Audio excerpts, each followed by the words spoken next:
맛은 괜찮은 것 같습니다. 쓴 느낌은 전혀 안 들고 달다, 시트러스하다, 이런 진짜 직선적인 느낌입니다. 안녕하세요. 제가 오늘은 토버머리라는 새로운 위스키에 대해 한번 리뷰를 해보고자 합니다. 보통 제가 코스트코에 가면 위스키 코너 쪽에 한 번씩 둘러보는 편이거든요. 근데 처음 보는 이 디자인의 위스키가 있었습니다. 보통 처음 접하는 위스키 브랜드는 약간 저는 보수적으로 접근하는 편이 있습니다. 왜냐하면 한번 실패하면 꽤 적지 않은 돈이 날아가 버리기 때문에 항상 구매를 하기 전에 인터넷에서 충분히 정보를 찾아보고 구매를 하는 편입니다. 그런데 이 토버머리라는 위스키는 거의 다 팔리고 없는 상태에서 한 두세 병 정도밖에 안 남아 있었습니다.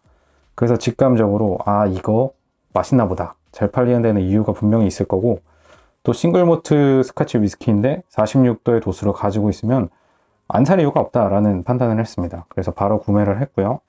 가격은 약 85,900원 정도였던 것 같습니다. 가격 생각하면 상당히 가성비가 넘치죠. 요즘은 워낙 괜찮다 하는 위스키는 구하기도 힘들고, 거기다가 싱글모트 위스키는 더더욱 구하기 힘든 상황이죠. 우리나라뿐만 아니라 전 세계적으로 이런 현상이 나타나고 있다고 하니까 약간 안타깝긴 하죠. 일단 첫인상은 보틀 디자인이 굉장히 귀엽습니다. 이렇게 동글동글하게 생겼고요. 위에는 초록색으로 실링이 되어 있습니다. 보통 초록색으로 이렇게 헤드 실링은 잘 보기 힘든데 위스키에서 굉장히 과감한 색을 쓰고 있는 것 같습니다. 그리고 병 중간에는 여기 이제 1798이라고 양각으로 새겨져 있습니다. 이 연도는 토버머리 증류소가 설립된 연도라고 합니다. 개인적으로 이런 양각 디테일 굉장히 칭찬합니다.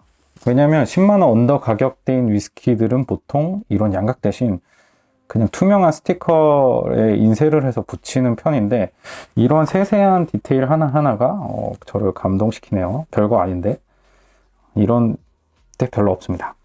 그리고 라벨을 한번 살펴보겠습니다. 싱글몰트 스카치의 한 위스키이고, 멀섬에 있는 증류소라고 하네요. 여기 MULL이라고 써 있는데 멀인지 뮬인지 잘 모르겠습니다.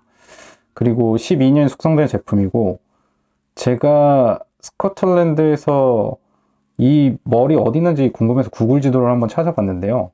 하일랜드의 왼쪽에 위치하고, 그리고 아일라 위쪽에 위치하고 있습니다. 토버머리 증류소에 대한 정보들을 조금 찾아봤는데, 지금 보여드리는 12년, 10년, 그리고 23년이 이 증류소의 코어 레인지라고 하고 있네요. 근데 이게 뭐 또 정보를 찾는 것마다 다르긴 하는데 23년이 아니라 18년 숙성이 코어 레인지다 하는 설명도 있는데, 공식 홈페이지에서는 이렇게 소개가 되고 있네요. 특이하게 23년 같은 경우에는 위에 이 실링 처리가 초록색이 아니라 노란색으로 되어 있습니다. 아주 비비드한 노란색인데, 사실 초록색도 보기 힘든 색인데 비비드한 노란색은 또 처음 보는 것 같습니다. 토버머리 증류소가 굉장히 과감한 취향을 갖고 있는 것 같고요. 그리고 토버머리 증류소의 코어 레인지 라인업은 두 가지 카테고리가 있습니다. 크게. 가장 첫 번째로 소개하는 카테고리가 이 토버머리 12, 10, 23년, 그리고 또 다른 카테고리로 레이첵이라고 하는 피티드 위스키가 있습니다. 한국 커뮤니티에서 보면은 레이첵이라고 하시는 분들도 있고 레첵이라고 하시는 분들도 있습니다. 정확히 어떻게 발음하는지는 잘 모르겠지만 어쨌든 이 토버머리 첫 번째 라인업은 언피티드라는 점을 강조를 하고 있는데, 그에 대비해서 레첵이라는 위스키는 완전 대척점에 있는 하드 피티드 위스키라고 하는군요. 되게 생각보다 매력적인 것 같습니다. 이렇게 양쪽 끝단에 있는 위스키를 만들다니. 그리고 그 레첵이라는 위스키도 위스키 베이스 같은 데서 찾아보면 꽤 평점이 괜찮은 걸로 나와 있습니다. 또 저는 안 파는 줄 알았는데 한국에서도 팔더라고요. 홈플러스에서 8만 얼마에 팔고 있다고 하니까, 제가 이 토버머리를 한번 맛을 보고 괜찮으면 레첵도 한번 구매를 해 보도록 하겠습니다. 자, 이제 옆면을 한번 살펴볼게요. 옆면에는 알코올 도수가 나와 있네요. 46.3도 알코올 도수를 갖고 있고, 현재 이 바틀은 700ml 용량을 갖고 있습니다.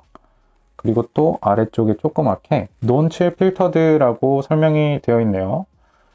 칠 필터링에 대해서 간단하게 설명을 드리자면 위스키 안에는 지방산이 같이 포함이 되어 있는데 이게 주변의 온도가 낮아지면 하얀색 결정들이 발생을 하게 됩니다. 이럴 경우 이제 소비자 입장에서는 이거 이상한데 이거 상한 거 아닌가 이런 생각을 할 수가 있는데 실제로는 그렇지 않고 그냥 날씨에 따라서 결정이 발생한 건데 어쨌든 소비자들은 불안할 수 있으니까 그래서 증류소들은 칠 필터링이라는 작업을 통해서 미리 온도를 한번 낮춰가지고 이런 결정을 제거해버리는 필터링을 수행을 하게 됩니다.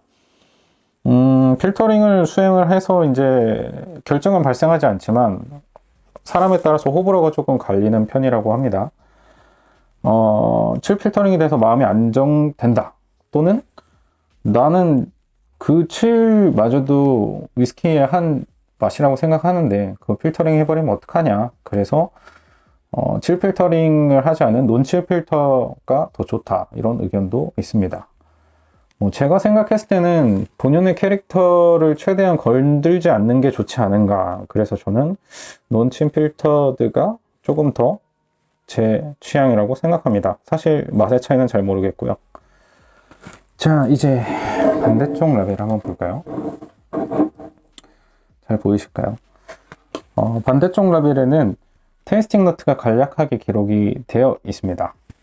터버머리 12년은 터버머리 증류소에서 시그니처 익스프레스 중에 하나고 풍부한 과일향 그리고 스파이시를 부드럽게 가진다, 가볍게 가진다라고 간략히 설명이 되어 있습니다.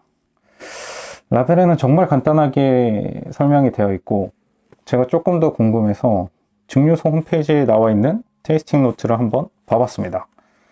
증류소 홈페이지에는 일단 테이스팅에 앞서서 내추럴 컬러드라고 되어 있네요.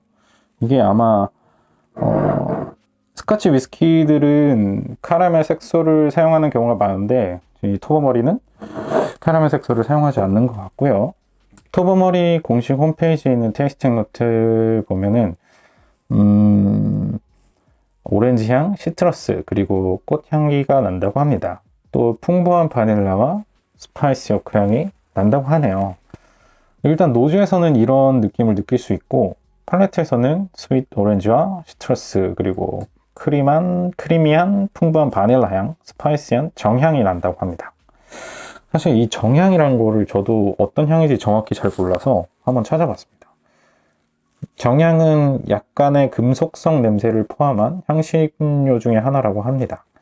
그래서 우리가 약간 치과에 갔을 때 나는 금속 느낌? 그런 향이 난다고도 하고요.